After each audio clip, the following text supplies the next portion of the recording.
Welcome to Zone 6 Picks, your go-to source for daily sports betting predictions, expert insights, and free picks across the biggest games in the NBA, WNBA, NFL, NCAA, and more. We specialize in delivering accurate, research-backed betting content with no subscriptions, no hidden fees, just straightforward betting advice you can trust. Before we get started, a quick shout-out from my partner Zone 6. What's up, family?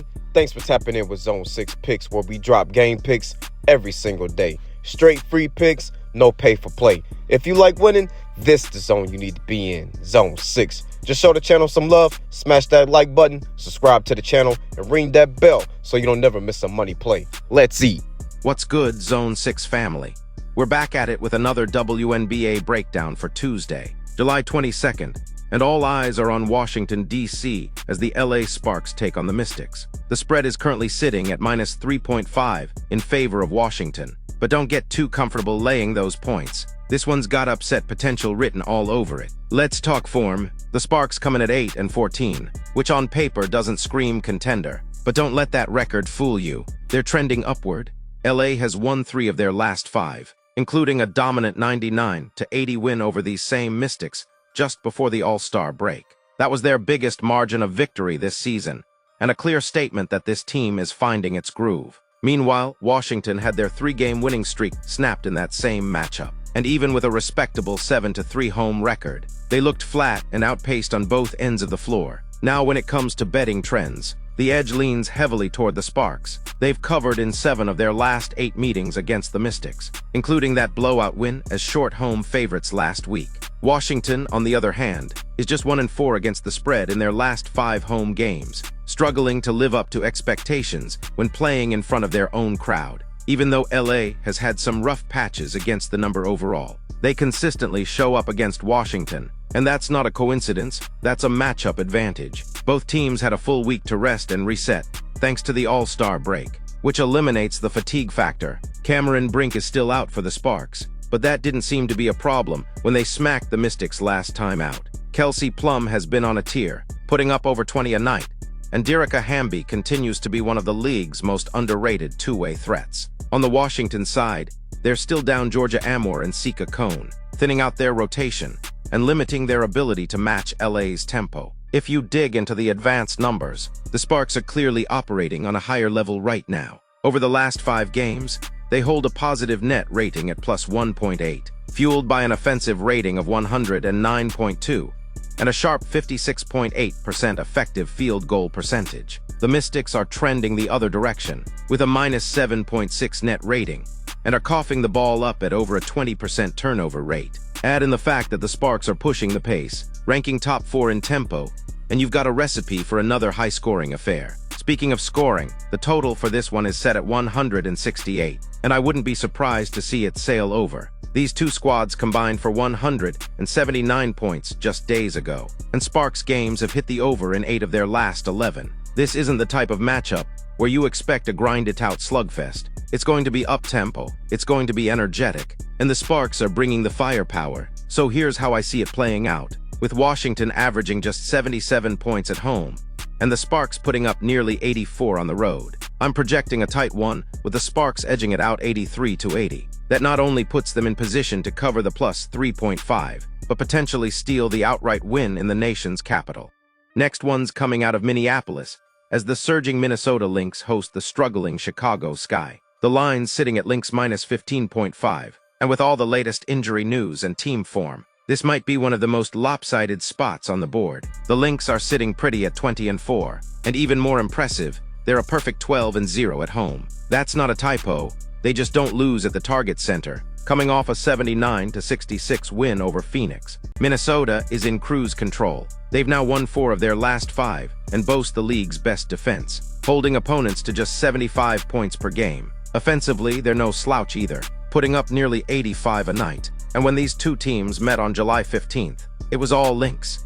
Minnesota cruised to a 91-78 win with Nafisa Collier putting up 29 and doing whatever she wanted on the floor. Now let's flip to Chicago, who's moving in the opposite direction. The Sky just got smoked by Atlanta, 86-49. Yeah, 49 points.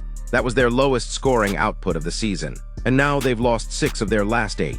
They're sitting at 7-15, and just 3-9 on the road. And that's before we even talk about injuries. Here's where it really gets concerning for the Sky. Ariel Atkins is out. Michaela Onyenwere is out. Atkins was one of their most productive two-way players, leading the team in steals and averaging nearly 14 points a night. Without her, Chicago's already limited defense takes a huge step back. The one bright spot, Angel Reese is good to go and continues to be a double-double machine.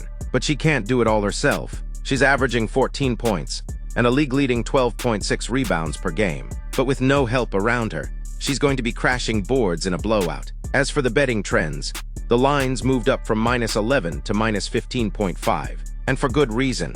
Minnesota has been elite against the number, especially as favorites. They've covered 4 of their last 5 in that role, and they're 14-10 ATS overall. Chicago's going the other way, failing to cover in 6 of their last 7, and just 2-8 ATS over their last 10. And remember, that's before the injury bug hit. From an efficiency standpoint, Minnesota's numbers back it all up. They shoot nearly 46% from the field, average over 9 threes per game, and hold teams to just 41% shooting on defense. The Sky, on the other hand, are dead last in offense and bottom 3 in defensive rating. That's not a great combo when you're facing a squad that doesn't take nights off, especially at home. At the end of the day, all signs point one way. Minnesota is healthy, dominant at home, and has every reason to run it up against a Chicago squad that's undermanned and overwhelmed. Projected final, Lynx 88, Sky 70. That's a clean -15.5 cover, and I'm riding with it. Now let's slide into the Big Apple for a Tuesday night matchup, as the Indiana Fever take on the New York Liberty at Barclays Center. The Liberty are heavy favorites at -11.5, but that doesn't mean this game is a lock to go their way against the spread. Let's break it down. The biggest headline heading into this one, Caitlin Clark is out. She's been ruled out with a groin injury, and it's a huge blow to Indiana's offense. She's already missed 11 games this year, and her absence definitely shifts the dynamics. The Fever are just 4-6 without her, including a rough 98-77 loss to the Liberty on July 16th. But don't let that scare you off entirely. Indiana showed some fight even without Clark, including a recent Commissioner's Cup win over the Lynx, even though it didn't count toward the standings. On the other side, New York is rolling, sitting at 15-6. They're second in the WNBA and riding a 3-game win streak. They're also rock solid at home, with a 10-2 record at Barclays. In that last game against Indiana, they jumped out fast, dropping 32 in the first quarter and never looked back. It was complete dominance, and to make things even scarier, the Liberty are reportedly adding former Finals MVP Emma Miesemann to the mix. That's a big-time addition to an already deep and experienced squad. Not to mention, Jonquil Jones is back. But let's shift to the numbers and see where the real edge might be. Despite Clark being out, the Fever have been somewhat respectable against large spreads. They're 4-4 ATS as underdogs this season, and have shown a tendency to keep games competitive, even when outmatched. They're 11-12 ATS overall. Not flashy, but serviceable. New York is 9-11-1 against the number, and while they win games, they don't always dominate ATS. The public is on the Liberty, but the spread has climbed 3 full points from -8.5 to -11.5, which creates some value on Indiana, especially if they avoid another early game collapse. Offensively, the Liberty are elite, number 1 in the league at nearly 87 points per game, shooting over 45% from the field, and a league-best 35% from deep. Brina Stewart leads the charge with 19.7 points per game, and Sabrina Ionescu's playmaking continues to shine. Defensively, they're just as solid, holding teams to 79 points per game and 41.2% shooting. Indiana isn't far behind offensively. They put up 84 a night, shoot almost 46% from the field, and have enough weapons to hang around. Kelsey Mitchell leads the charge with 19.1 points per game, and with Clark out, she'll take on even more of the scoring load. The Fever aren't great defensively, but they're not pushovers either. They hold teams to just over 80 points, and rank 7th in defensive field goal percentage. Bottom line, New York is winning this game. But that 11.5-point spread, that's a lot. Even for a team as stacked as the Liberty, Indiana has shown they can stay in games. And while they might not pull the upset, they've got enough juice to cover. Projected final score, New York 91, Indiana 80. That's a Fever cover on deck. Heading out west with a late-night matchup between the Dallas Wings and the Seattle Storm. The Storm are coming in as 8.5-point favorites, and if you've been watching how these teams have been trending, you know this line might not be wide enough. Let's start with the Seattle Storm. They're sitting at 14-9 and holding down the 4th spot in the WNBA standings. After a couple of rough outings, they bounced back with a 67-58 defensive clinic over the Golden State Valkyries. That win snapped their mini-skid and reminded everyone why this team is a serious threat. They're 8-4 at home and have already taken 2 from Dallas this season, including an 83-77 dub back in early June, even without the Wings' star rookie Paige Buchers. Now let's talk about Dallas. This team is spiraling. They've dropped 4 straight and sit at 6-17, dead last in the league. They just fell 90-86 to the Aces. And while they kept that one close, the reality is they're just 2-10 on the road and don't have the depth or defensive structure to stay competitive consistently. Injuries are killing them. Dijon Carrington and Maddie Siegrist are both out. Tyasha Harris is still sidelined, and while Paige Buchers is putting up elite rookie numbers, 18.4 points, 5.5 assists, and 4 boards, she can't carry the whole squad on her back. Seattle, meanwhile, is healthy and locked in defensively. This team is holding opponents to just 78.1 points per game, best in the league. Their last game saw them clamp the Valkyries to 31% shooting and just 22% from deep. Offensively, they're steady.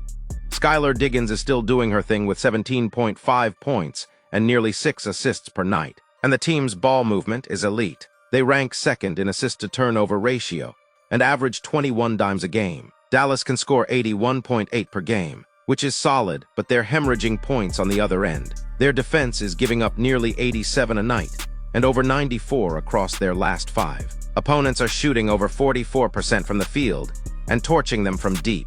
They're the worst team in the W when it comes to defending the 3, allowing 37.1% from beyond the arc. That's going to be a big problem against a Storm squad that shares the ball and knocks down open looks. Seattle's at home, rested, healthier, and just flat out better on both ends. Dallas is short-handed, outmatched, and giving up too much on defense. I like the Storm to handle business comfortably. Projected score, Seattle 87, Dallas 74. That's a double-digit win and a clean cover on the -8.5 spread.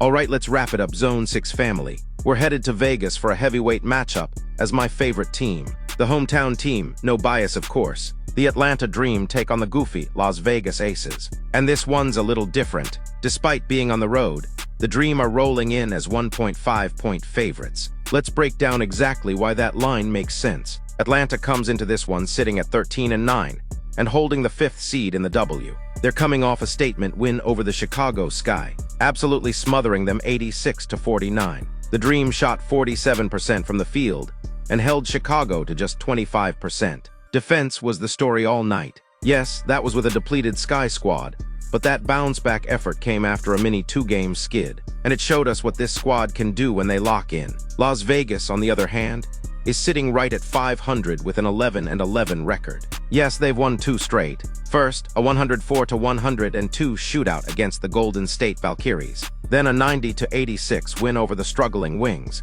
But let's keep it real.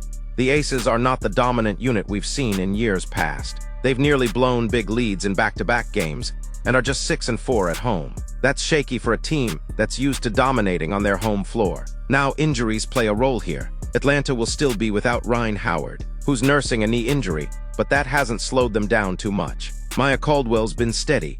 Brittany Griner just dropped 15 points in their last outing, and Alicia Gray continues to be their go-to bucket with 18.4 a night. They've stepped up in Howard's absence. Vegas is missing Cheyenne Parker-Tyus, which thins their depth in the frontcourt. Ajah Wilson is doing her part, averaging 22-9, and Jackie Young adds a solid 16 per game. But the team overall just isn't defending at the same level. They've given up 86 or more points in 3 of their last 4 games.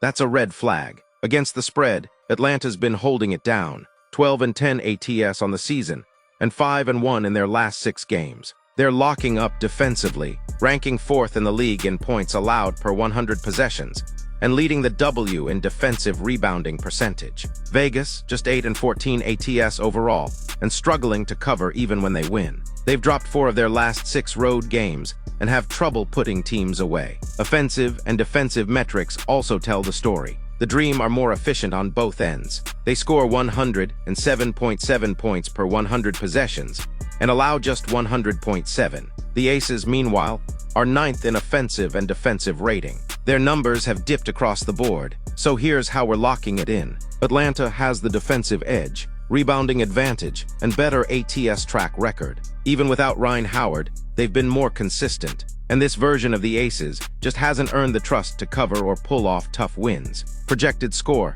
Atlanta 85, Las Vegas 81. That gives us a dream win and a cover on the minus 1.5.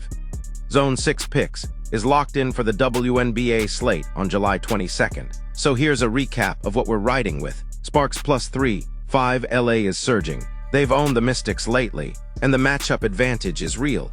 Live dog on the road. Lynx minus 15.5. Minnesota is undefeated at home and dominant on both ends. Chicago's 2 banged up to keep up. Fever +11, 5. No Caitlin Clark, but Indiana's been sneaky good against big spreads. Liberty win, but Fever cover. Storm minus 8.5. Seattle's defense is elite. Dallas is falling apart. Storm cruises at home. Dream minus 1.5. Atlanta's defense and rebounding are next level. Vegas is shaky. Dream lock it in on the road. Now let's cash out tonight Zone 6 style. That's the WNBA slate Zone 6 family. The picks are locked, the angles are sharp, and the bag is in sight. If you're rocking with the breakdowns and stacking wins with us, make sure to like, drop a comment, and subscribe to the channel. Turn on those post notifications so you never miss a pick. We're dropping heat all season long. Let's run it up. Zone 6 picks we out.